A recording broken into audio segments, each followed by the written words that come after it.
Fala rapaziada, quinta-feira, meia-noite e um.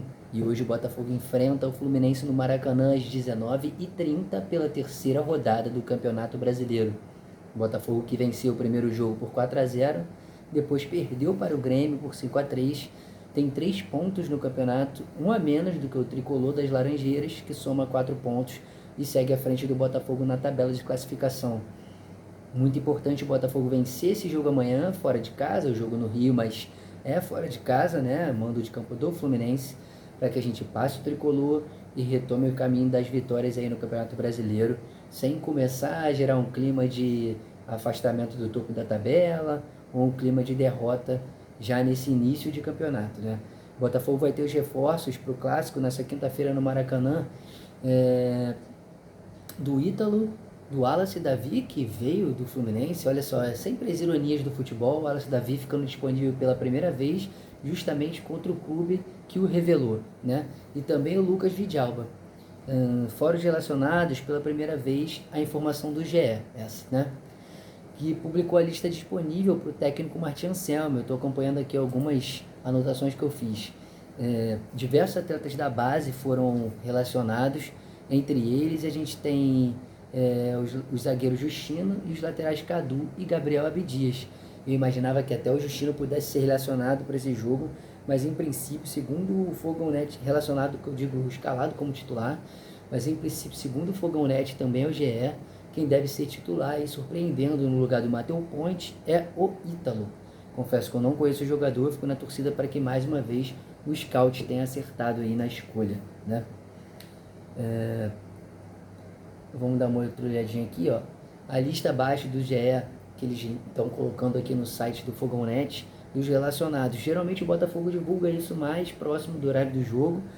Pode ter alguma alteração dessa madrugada para amanhã à tarde, porém vamos ver aqui o que eles listaram. Em princípio, os jogadores relacionados serão Neto, Léo Link, Raul, Alex Telles, Alexander Barbosa, Gabriel Abdias, Justino, Cadu, Vitinho e Ítalo. Meio campo, Alan, Arthur Novaes, Danilo, Montoro, Newton e o Wallace Davi. E de meias atacantes para atacantes, a gente tem a listagem aí geralmente de 8 a 9 atletas. E dessa vez são eles Arthur Cabral, Arthur, Jordan Barreira, Cadi, Cauã Toledo, Lucas Vidalba, Matheus Martins e Nathan Fernandes. A gente espera aí que o Botafogo faça uma partida de volta aí com seus titulares, né? Num campo decente, sem chuva de preferência. O Rio de Janeiro está chovendo muito nesses dias. Hoje choveu bastante em alguns pontos da cidade. O jogo 7h30 é um horário que geralmente tá ali com chuva nesse momento do verão. Então a gente espera que não chova tanto para que ambos os times consigam desempenhar um futebol minimamente razoável e o Botafogo saia com a vitória no decorrer do jogo. Sobre os serviços, os ingressos vinham sendo vendidos ao longo dos últimos dias e para o Botafogo, o setor visitante é uma carga muito pequena. Hoje, inclusive, eu tentei comprar, tinha um aviso no site, no Futebol Card, que é o site onde o Fluminense faz as suas vendas, dizendo que alguns ingressos estavam na carteira para serem comprados e se tivesse alguma desistência eu conseguiria. Porém, fiquei tentando ali em torno de meia hora, uma hora, dei mole, deveria ter comprado ontem. Já finalizaram então as vendas para para o setor do Botafogo, né? O Fluminense ainda tem bastante ingressos, mas é complicado, não indico para ninguém comprar ingresso na torcida do Fluminense. Acho sim que um jogo desse apelo no início do campeonato poderia ter uma quantidade maior de ingressos para a torcida visitante, né? Que mais torcedores de Botafogo gostariam de ir no jogo e vão ficar de fora devido a esse percentual mínimo de liberação. O Fluminense deve vir com Fábio, Xavier, Gemes, Freitas, Arana ou René, Martinelli, Nonato e Acosta. Canobi ou Savarino, imagina, né? Savarino estreando amanhã como titular contra o Botafogo, também seria mais uma ironia, mas Savarino é um dos atletas que saiu bem do clube, na verdade foi mais saído do que saiu por conta própria, né? Serna e Kennedy. O técnico do Fluminense é o Zubeldia. Os árbitros, o árbitro é o Rafael Rodrigo Klein.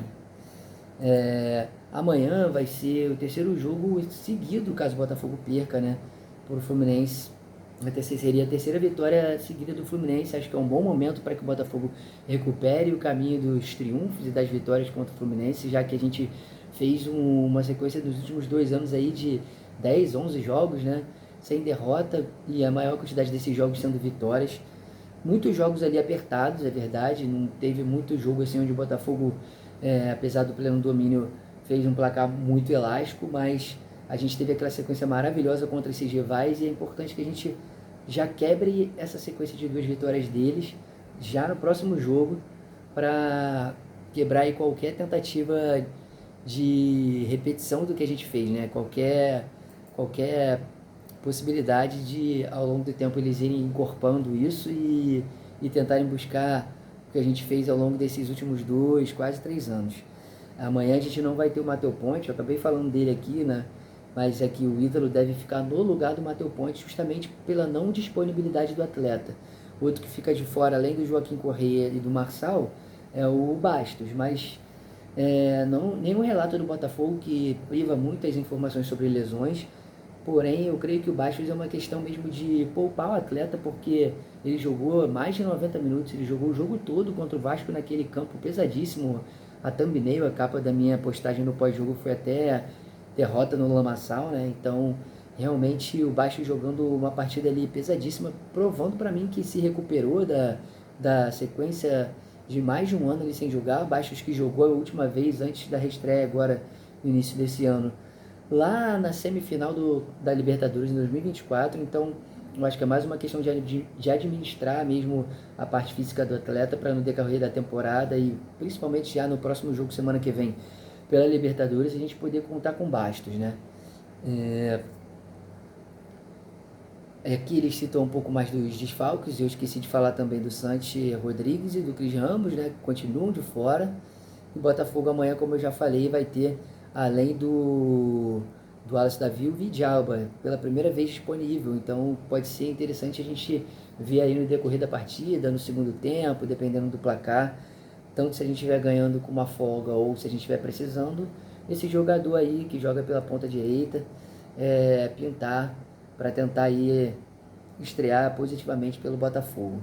Eu espero amanhã que atletas que vêm se redimindo aí nos últimos jogos, como o Arthur Cabral, que para mim fez bons jogos aqui no Newton Santos e fez o gol lá fora contra o Grêmio numa jogada muito bonita, possa de fato se reafirmar e continuar jogando bom futebol. E enfim, galera, não vou me estender muito, né? É um jogo amanhã que a gente tem que voltar a vencer, que eu espero ver melhorias dentro da parte tática e do padrão de jogo do técnico Martin Anselmi, já que ele teve aí um tempinho para trabalhar. E de fato agora esses atletas que puderam ser relacionados, ser inscritos e sair no bid, né, bidar, como a gente costuma brincar, depois da questão do transfer ban, que eles sejam colocados à disposição e comecem a serem colocados à prova, né? Então é isso, rapaziada. Espero realmente que a gente saia com a vitória amanhã. Infelizmente não consegui, resolvi em cima da hora, porque é um jogo onde os sócios não têm ingresso, é no Maracanã. A gente tem que ficar esperando a liberação como clube visitante para poder sair, né, na hora do jogo. Então, o jogo 7h30, acabamos às 9h45, 10 horas, eu ia ter que sair de lá 10h40, então realmente para ir trabalhar no dia seguinte de manhã fica complicado. Mais uma questão rapidinha aqui que eu lembrei sobre a contratação, a possível contratação do zagueiro de César e do Racing. A gente tem 2 notícias, né? Uma notícia dizendo que o Botafogo está com dificuldade na contratação porque o Racing teria exigido uma contrapartida financeira, uma comprovação de que o Botafogo de fato poderia, uma garantia de que pagaria, né, pelo atleta, já que o Botafogo teria ficado meio queimado com relação ao transfer ban. E o outro ponto é a que a ESPN trouxe, que o empresário do jogador estaria fazendo barganha junto a outros clubes para tentar ali inflacionar um pouco o preço do atleta. É uma coisa que vem acontecido ultimamente. E aí, tendo de fato acontecido isso, o Botafogo deu uma arrefecida na negociação. O Botafogo não teria gostado dessa postura do staff do atleta e teria ficado numa posição de stand-by com relação às negociações, sem entrar no chamado leilão, né? Então, a gente tem que tomar bastante cuidado com as notícias, botar sempre o pé atrás, filtrar e ficar no meio do caminho, nem tanto ao mar, nem tanto ao céu, nem tanto à terra, né? Mas acompanhar com cautela. Eu acho que, no meu entendimento, a minha percepção é de que deve ter acontecido de fato essa questão mais da abordagem da ESPN, de o Botafogo ter retirado um pouco a pressão nessa negociação devido à barganha do staff do jogador. Então é isso, rapaziada. Esse foi o Botafogo Literário, um pré-jogo aqui entre o Botafogo e o Fluminense. Se tiver alguma atualização, como esse vídeo está sendo gravado de madrugada, amanhã durante o dia eu coloco nos shorts aí.